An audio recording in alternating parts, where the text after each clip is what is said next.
তোমার কাছে আমার কোনো ভিক্ষা, কোনো প্রার্থনা নেই কৃষ্ণ। তুমি পাণ্ডব পক্ষে যোগদান করেছ, সে তোমার মহত্ব, তার জন্য কোনো আক্ষেপ আমার নেই।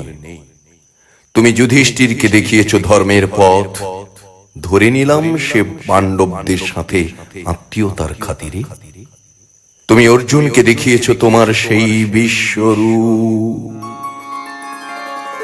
আমি জানি সেই অনন্ত রূপ দর্শনের সৌভাগ্য আমার কোনোদিন হবে না।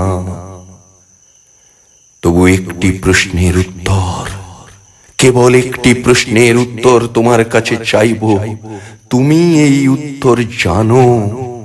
না, কৌরবদের জন্য নয়, আমার অসহায় পুত্র বৃষকেতুর জন্য নয়, এই প্রশ্ন ভারতবর্ষের জন্য। সত্যি সত্যি কি এই পরিণতির কোনো প্রয়োজন ছিল? ছিল না? ছিল। ইতোমধ্যে চুপি চুপি একটি কথা তোমায় জানিয়ে যাই পুরুষোত্তম। আমি গতকাল রাত্রে, মানে আমার অন্তিম দিবসের পূর্বাহ্নে, আমার জন্ম রহস্য জেনে গেছি। জেনেছি আমার মাতৃ পরিচয়। আমি জেনেছি আমার মা কি। না না, তোমার ভয় নেই। প্রাণ ভয়ে ভীত হয়ে অর্জুনকে সে পরিচয় জ্ঞাপন করে তার বাহুকে দুর্বল করে দেব না। এই নির্লজ্জ কাপুরুষতা আমি অবলম্বন করব না।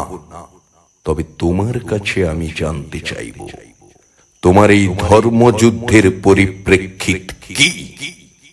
এই ভাতৃঘাতী যুদ্ধের অপরাধী কি শুধু কৌরবেরা?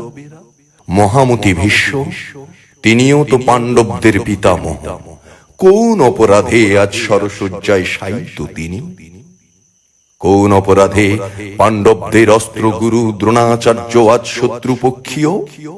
কি সেই অন্যায় যার জন্য গুরু কৃপাচার্য অস্ত্র ধারণ করেছেন কৌরব পক্ষে? অন্তত আমায় বলো তুমি, আমি কেন কৌরব পক্ষে? কোন অপরাধে আমার জননী, আমার গর্ভধারিণী আমায় পরিত্যাগ করেছেন?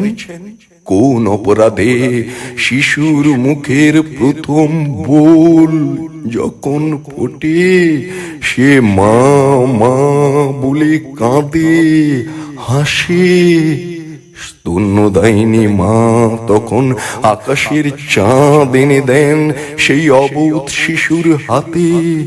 মার বুকে মুখ গুঁজে শিশু পেয়ে যায় তার সব সান্ত্বনা, সব প্রশ্নের উত্তর। আর আমি, আমার কোন অপরাধে আমার কুমারী জননী লোকলজ্জার ভয়ে দাসীর হাত দিয়ে মঞ্জুষায় ভরে আমায় ভাসিয়ে দিলেন জলে? কোন অপরাধে এই অনিশ্চয়ের উদ্দেশ্যে, এই সংশয়ের উদ্দেশ্যে সঙ্গে দিয়ে দিলেন একটি অপূর্ব অনবদ্য পরিচয়? আমি কানীন, আমি কৃত, আমি সুতপুত্র। কোন অপরাধে আমার এই অস্তিত্বহীনতার শঙ্ক?